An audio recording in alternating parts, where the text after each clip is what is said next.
Hello there, I'm Lloyd Evans and you're watching the John Cedars channel from the bunker, and in this video we need to talk about the October 2019 Watchtower, which has either just been released or I'm only aware now that it's been released. In any case, it's been released very recently and the cover is quite remarkable. There's actually a study article that I want to talk about as well. But let's start with the cover, because we have here Kenny Rogers, Jesus, I'm assuming, riding down out of heaven at Armageddon, surrounded by what we're going to find out are not just angels, but the anointed. In fact, I think they are the anointed because they don't have wings. I'm going to come to angels and wings shortly, but we find out in the article that he is riding to war at Armageddon, surrounded by the anointed, and he's swooping down with his bow and arrow on top of his flying horse. Very Flash Gordon this, isn't it?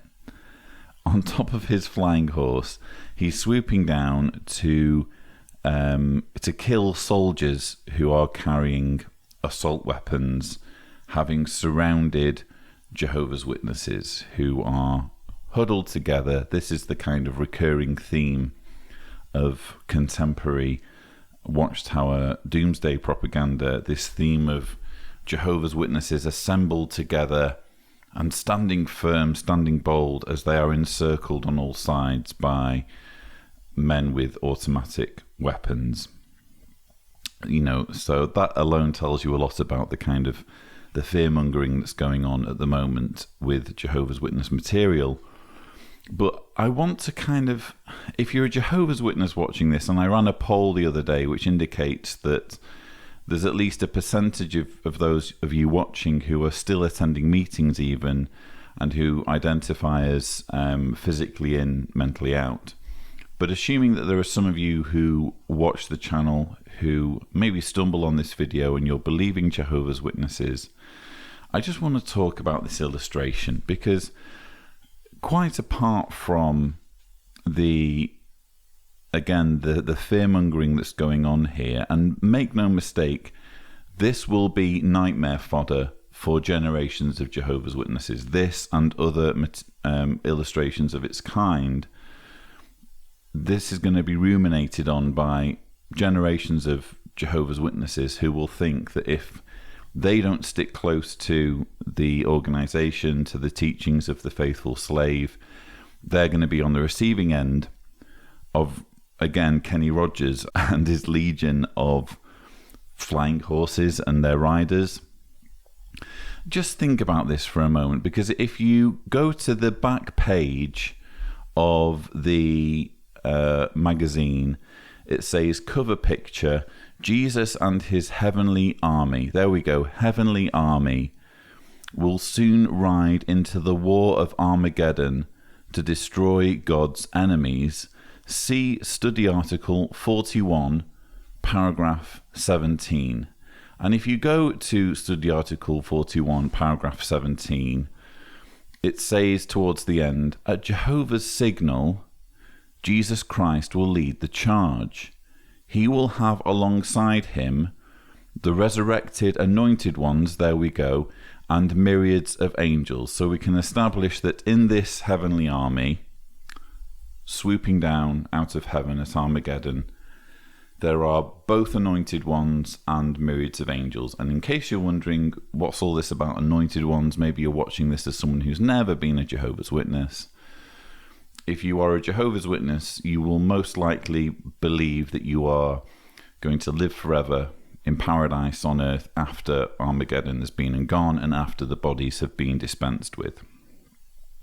But if you're one of the anointed, you believe that you are one of only 144,000 who, instead of inheriting this paradise earth, you're going to live in heaven. And all of the governing body members believe that they are of the anointed.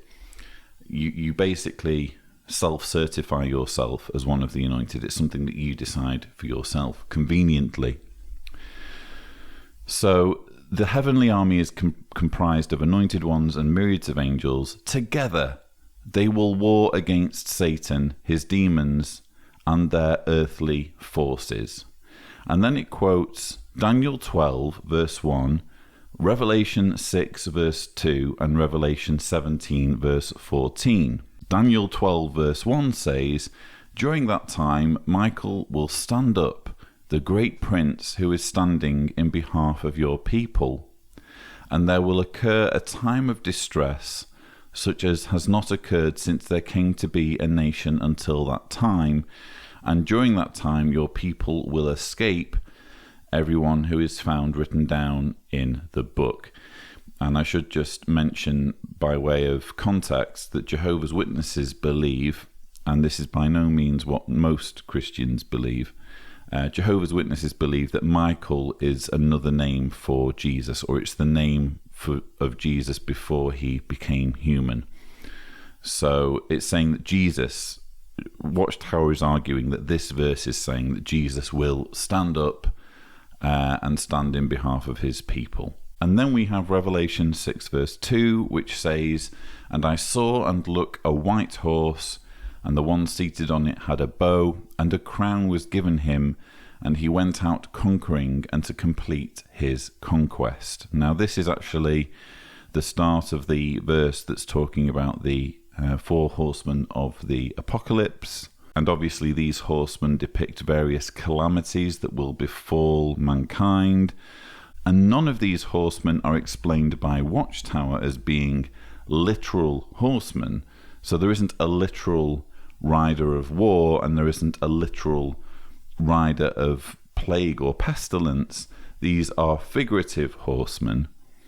And yet here they are pointing to Revelation 6 verse 2 and justifying the existence of a literal rider on the white horse who has a bow and a crown and goes conquering to complete his conquest. So it seems, based purely on this verse, there's a little bit of cherry picking going on here. Again, if you're going to make the rider on the white horse literal, why aren't you doing the same thing with war and pestilence and, the other riders? And then you have Revelation 17 verse 14. "These will battle with the Lamb, but because he is Lord of lords and King of kings, the Lamb will conquer them, and those with him who are called and chosen and faithful will do so."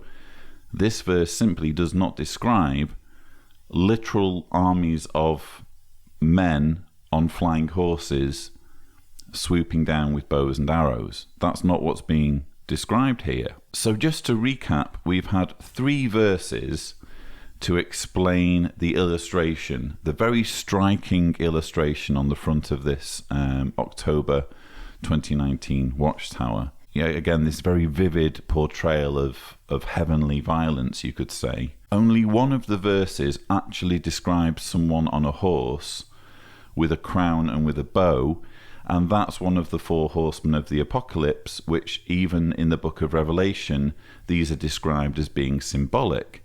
So basically none of the verses that Watchtower offers up in justification for this very vivid, literal portrayal of Jesus riding with his heavenly armies to kill people at Armageddon, none of the verses back up the illustration. And having established that, I want us to just dwell on what we're looking at here. So just for a moment, imagine that you are Jesus, and it's your mission to defeat all of God's enemies at Armageddon. You have the power to do that instantly if you wanted to. Why the need for theatre? Why the need for floating horses? Why the need for a bow and arrow? I mean, I'm assuming it's not a literal bow and arrow, because if I were one of those soldiers with an automatic weapon and someone came at me with a bow and arrow, regardless of whether they're on a levitating horse or not, I wouldn't be that stressed about it. I'd feel fairly confident that I could win that contest. So I'm assuming that the bow and arrow is just kind of is some kind of illusory effect to disguise some kind of energy burst of some kind. I don't know. Watchtower needs to explain this. I don't need to explain it.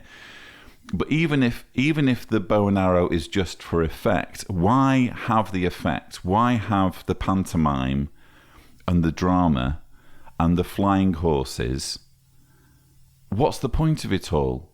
If you're going to kill everyone who isn't a Jehovah's Witness, everyone who doesn't acknowledge the authority of the governing body, and you have unlimited power at your disposal, why dress up in some kind of tunic and get on a flying make-believe or supernatural horse of some kind? I mean, where do these horses go? Is it literally just that they've that it's like a trick, that people are seeing them and they're not real? Or are these literal heavenly horses, in which cases they're like a heavenly stable somewhere where these heavenly horses chew heavenly straw? I don't know. You would have to ask Watchtower.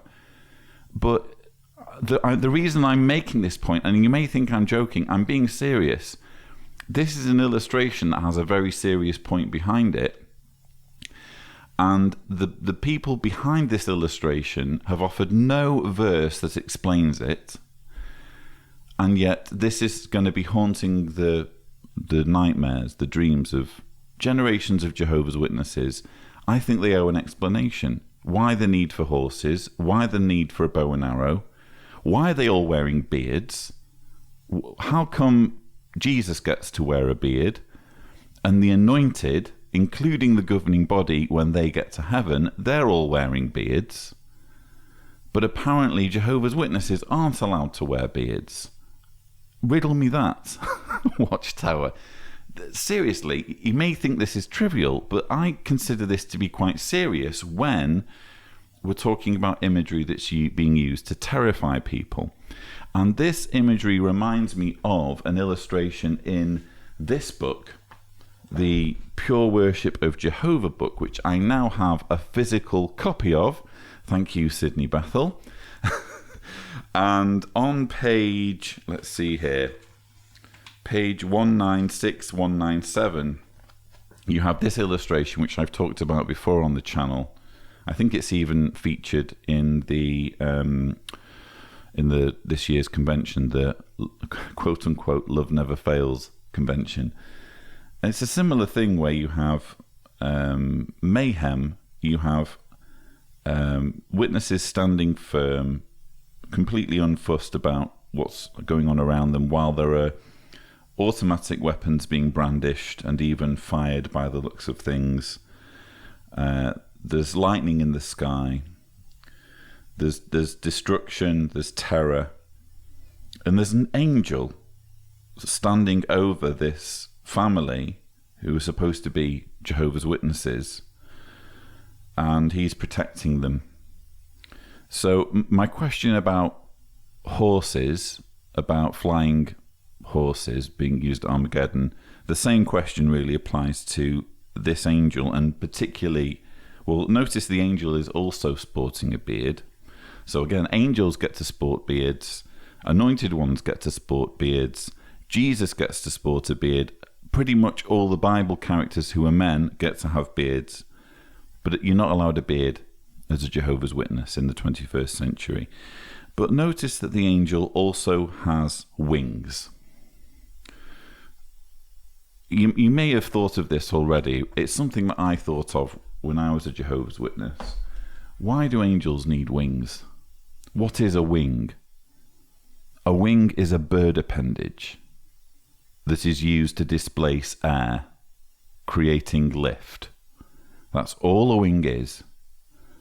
If you are a spirit creature that doesn't exist in the physical universe but can manifest itself somehow in the physical universe, of what use is a wing to you, or two wings? Why do you need wings? And this again speaks to the emphasis on literalism in Watchtower publications, which we're again seeing here, where it's talking about horses. it ultimately, for me, highlights just how backward and juvenile Watchtower's writers and artists are if they take these things literally, as though angels literally need to have birds' wings on their backs, or Jesus literally needs to be carrying a bow and arrow at Armageddon, and he literally needs to be riding on a flying white horse. What use is the horse? Why is a horse needed? Why are wings needed?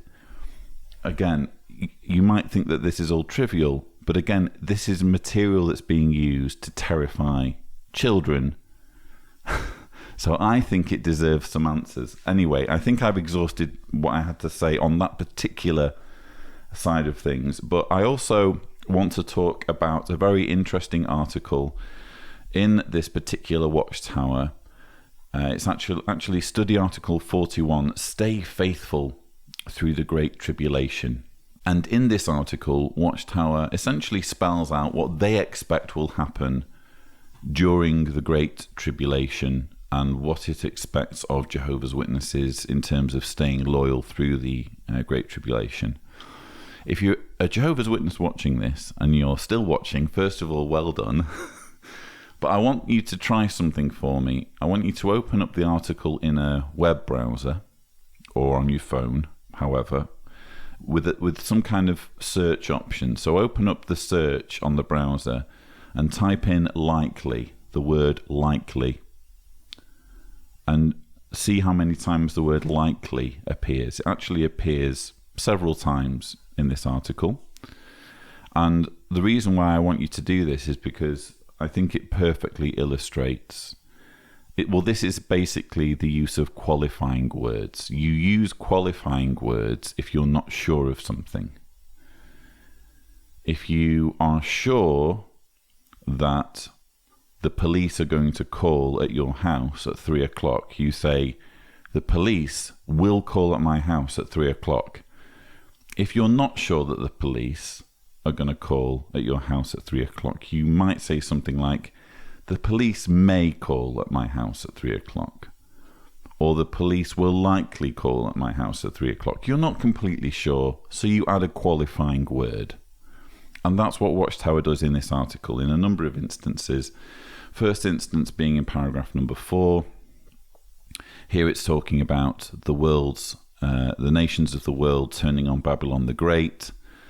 And halfway through the paragraph it says, it seems reasonable, another qualifying expression, that this attack will not mean that all the members of those religions will be destroyed. Rather, it seems that the nations will get rid of the religious organizations. Once those organizations are gone, the former members will realize that their religious leaders failed them and will likely try to distance themselves from those religions. Again, you only add the word likely when you really don't have a clue, you can't be sure, you're just guessing. That is not a word that you use if you're certain of something. So this is the Watchtower writer guessing at what they think might happen. If we scroll down, there's also a usage in paragraphs 8, 9 and 10 before a final one in paragraph 13. Let's start off in 8, 9 and 10. During the Great Tribulation, the message that we proclaim will likely change. And here it's talking about the hailstone message, which we can confidently say is speculative because they're using the word likely here. So Watchtower is speculating that at some point their message will change from one of good news to one of judgment, and this judgment message will be hard-hitting as hailstones. And I've spoken before on the channel about how you simply cannot extrapolate from that verse in Revelation 16 verse 21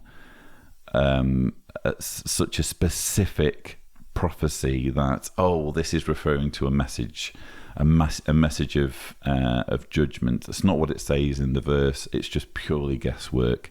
So they're justified in using the word likely, which again is a word you use if you just don't have a clue. And then in verse 9, quite likely our message will provoke the nations into trying to silence us once and for all. They have no idea. They know they have no idea. And they're trying to cover their tracks as much as possible so that in the future, when none of this happens, it's not quite as damning. Paragraph 10, halfway through the paragraph, it says, at that time, life will likely get more difficult even for Jehovah's people. So this is talking about how the Great Tribulation will be the darkest period of human existence, and life will likely get more difficult even for Jehovah's people. We can't be sure. We have no way of knowing at all whether any of this makes any sense. So we're going to put a qualifying word in there just so that this is less embarrassing in the future if it never actually happens. And the final usage of likely in paragraph 13, as Satan's system nears its end, we can expect to face ever more difficult tests of loyalty to God and his kingdom. We will likely continue to be the target of ridicule. We don't know that we'll continue to be the target of ridicule. It just seems reasonable to assume that we will. So we're going to put the word likely in there as a qualifying word. You use qualifying words when you don't know. This is a cheap parlor trick that could be used by any mystic or charlatan. Go to have your crystal ball read or your tarot cards read. I've never done that, by the way, but I would imagine they would say something like, oh yes, Lloyd, I'm sensing that you have an aunt or an uncle with dark hair. I'm thinking maybe dark hair, and actually all of my aunts and uncles are either bald or blonde. Oh, sorry, I was sensing dark, but actually it's blonde. Okay, and they feel their way through with all of this speculation. That's exactly the same thing that we're seeing here. Watchtower doesn't have a clue. And if you are a Jehovah's Witness watching this, don't, for goodness sake, put your whole life into such cheap tricks aimed at making you fearful, aimed at making you terrified of what's to come, because they don't have a clue what's coming. They're just making it up. And from as far as I'm concerned, it's obvious. And the final thing I wanted to show you, actually in the next paragraph, paragraph 14, this is, for me, very interesting because I've spoken about this before, I think on one of my Taking on Tony videos.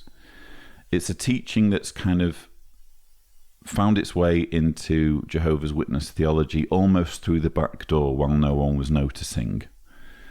And you do hear governing body members refer to it, specifically Tony Morris, who seems to relish the idea or the ramifications of this teaching.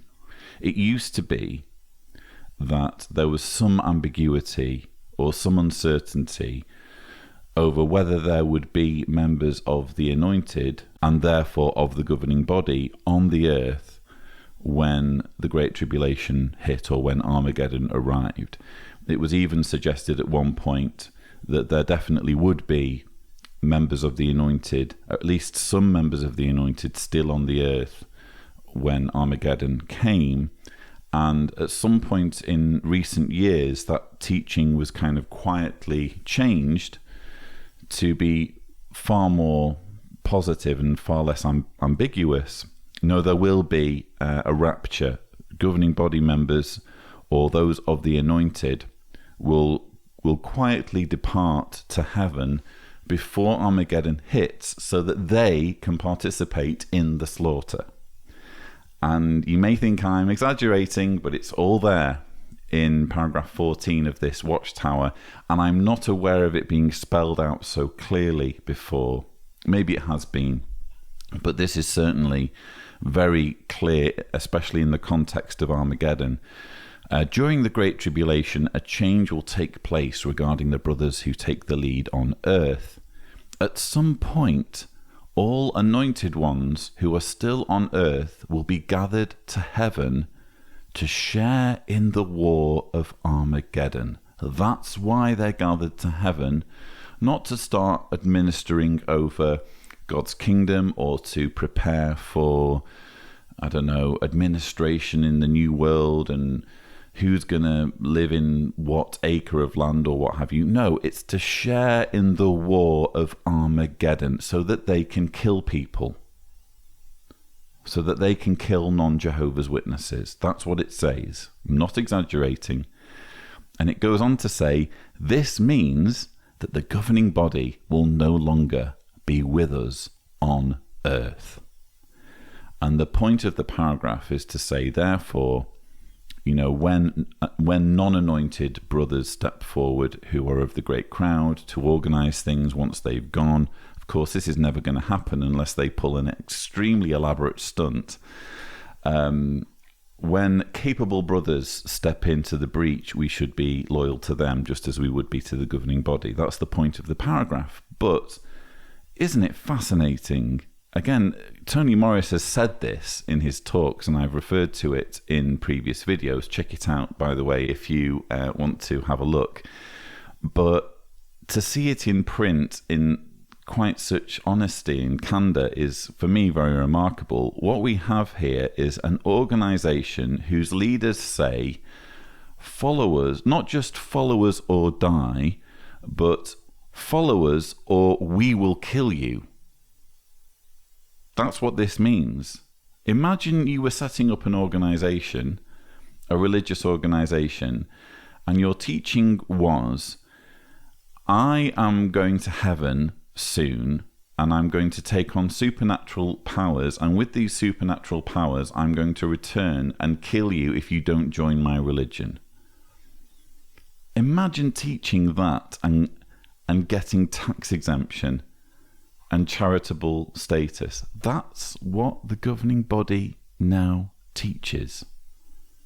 They are chomping at the bit, or at least Tony Morris is, from what I can gather, chomping at the bit to unleash death on you watching this if you don't meet up to their expectations when Armageddon comes. And that includes Jehovah's Witnesses, by the way, because Tony Morris has already said in his branch visit to Trinidad that you are worthy of death as a Jehovah's Witness if you're not going preaching every week. That's what those were his words. Check it out. Check out the video. I'm not exaggerating.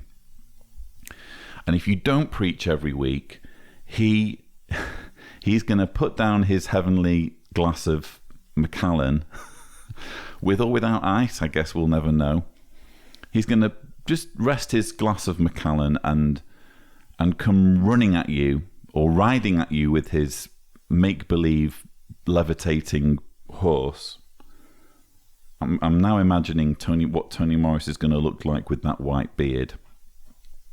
So he's going to get on his levitating horse and come galloping towards you, presumably with a bow and arrow, and he's going to kill you for not doing the preaching work every week or for slipping up in some other way that he deems inappropriate, as he would put it. This is what the religion is. This is how silly it is, and you just don't deserve to waste your life on it. It doesn't stand up to scrutiny when you examine the religion on its own claims, on the claims that it itself makes, and you follow them through to their logical conclusion and just think about them for a bit. None of it makes sense. If there really are angels, and I don't believe there are, why would they need wings? If God is really going to destroy everyone who isn't a Jehovah's Witness, why does he need horses? Why does he need bows and arrows? None of it makes any sense at all, and yet Watchtower think they have the right to go around telling people that it's going to happen, even though when they do make an effort to scare people in that way, even they fall into using qualifying words such as likely and it seems, meaning we don't have a clue, we're just making it up. This is essentially what we want to happen.